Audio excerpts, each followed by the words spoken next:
शिवसेना ठाकरे पक्षाच्या प्रवक्त्या सुषमा अंधारे आणि त्याचबरोबर काँग्रेसचे प्रवक्ते हणमंत पवार. सुषमाजी थोड्याच वेळात आपल्या बरोबर असतील. मला वाटतं काही तांत्रिक कारणामुळे अजून त्या जॉईन नाही झालेल्या. दोघांचंही मी मनपूर्वक स्वागत करते. आणि अगदी मी केशवजींना खरं तर पहिला प्रश्न आजच्या या बॅनरच्या अनुषंगानेच विचारणार आहे, कारण मला असं वाटतं की यावरनं आपण सुद्धा प्रतिक्रिया यापूर्वी दिलेली आहे आणि आपण आता प्रेक्षकांच्या पण प्रतिक्रिया बघितल्यात.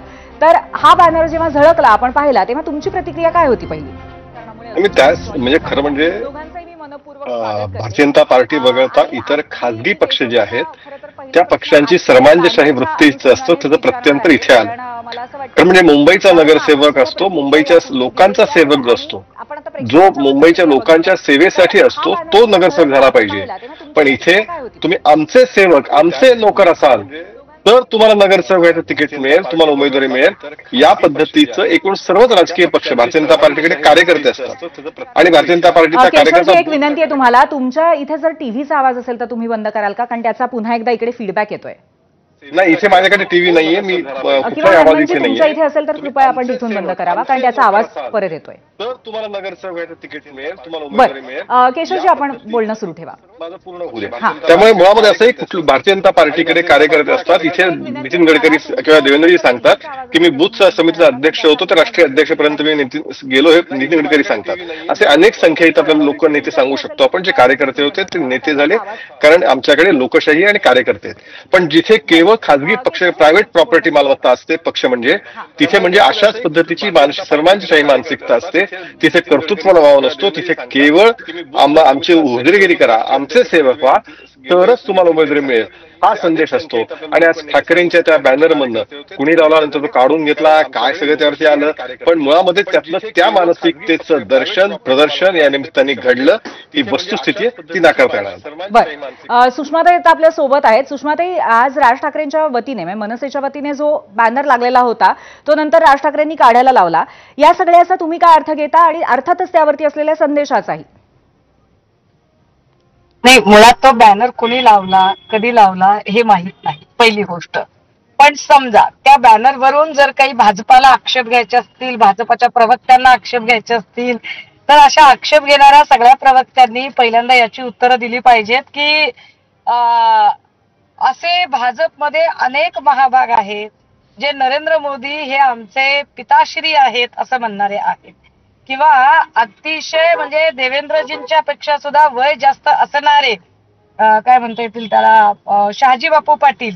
तर शहाजी बापू पाटलांच्या सारखी माणसं आहेत की जी माणसं म्हणतायत की देवेंद्रजी आमच्या वडिलांसारखे आहेत, मी त्यांच्या लेकरासारखं आहे. आपल्या घरातल्या सख्ख्या बापाला सोडून जे देवेंद्रजींना बाप म्हणतात, नितेश राणेंसारखा माणूस की आमचा बाप वर्षा बंगल्यावर बसलेला आहे. तर या सगळ्या लोकांनी इतरांना काय शहाणपण पाजळावं बरं आणि काय त्याच्यावर सांगावं, ज्यांच्याकडे लोकशाही नावाची गोष्टच अजिबात नाहीये. लोकशाही कशाशी खातात हे ज्या पक्षाला माहित नाहीये, त्या पक्षाने आम्हाला सांगायचं काय? बर, केशवजी.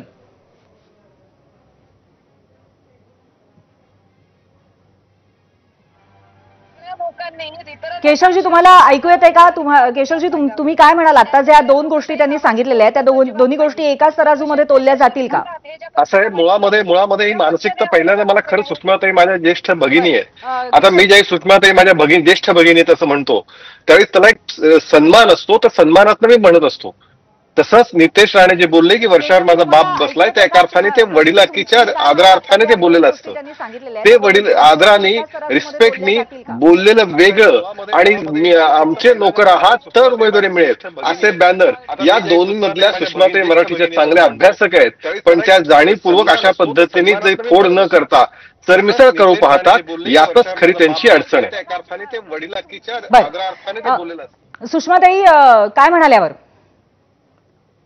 हे लक्षात घ्या, आपल्या बहिणी 3, 4, 5, 6 असू शकतात, आपले भाऊ 8, 10, 12 असू शकतात. माझे तर 40-50 भाऊ आहेत.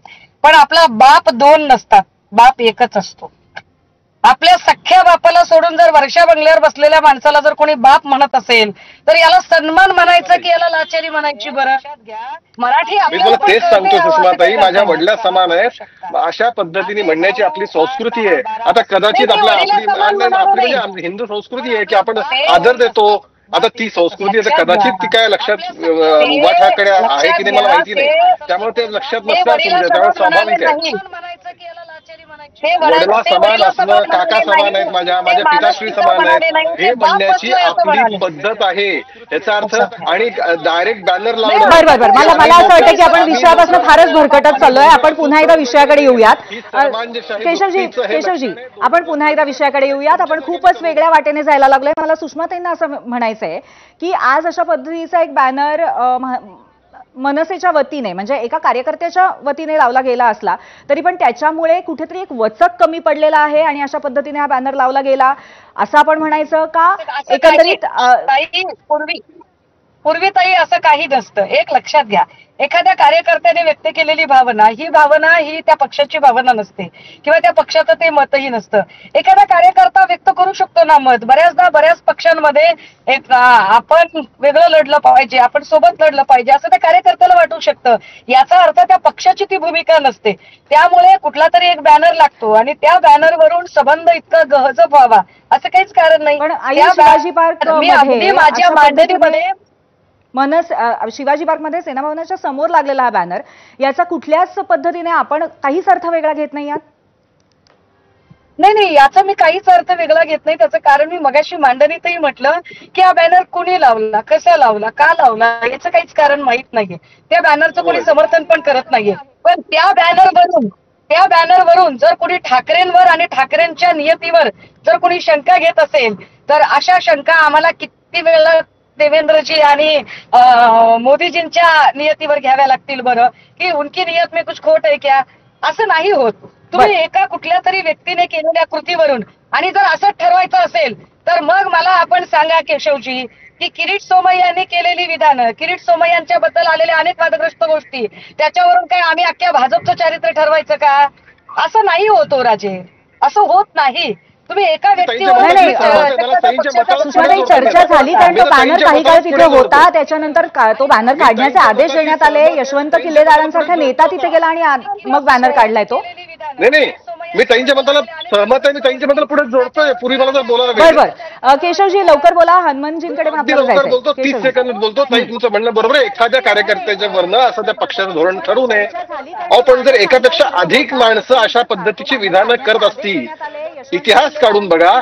जो उद्धव ठाकरेंना सोडून जातो तो हेच सांगतो इथे सन्मान नाही. इथं नेत्यांच्या पुढे राज ठाकरे काय बोलले होते ते आठवा. आज राज ठाकरेंचं तुम्हाला समर्थन करण्याची वेळ आहे. पण राज ठाकरे हेच म्हणाले होते विठ्ठलाभोवती बडवेच फक्त, त्यामुळे विठ्ठल दर्शनच होत नाही. ही राज ठाकरेंची टीका होती. तीच टीका बाकीचे सगळे नेते जे मधल्या सोडून गेले ती नावं मी घेत बसत नाही. तो प्रत्येक नेता हेच सांगत गेला. त्यामुळे एका बॅनरवर हा निष्कर्ष काढतच नाही की आमचे लोक. केशवजी तुमचा मुद्दा कळलेला आहे. आता मी पुन्हा एकदा तुमच्या दोघांकडे येते पण त्याआधी मला आता जायचं आहे. राज ठाकरेंचा आणि मनसेचाच मुद्दा घेऊन केशवजी मी पुढे जाते हनुमंत पवार यांच्याकडे. कारण मला हनुमंत पवार यांना असं विचारायचं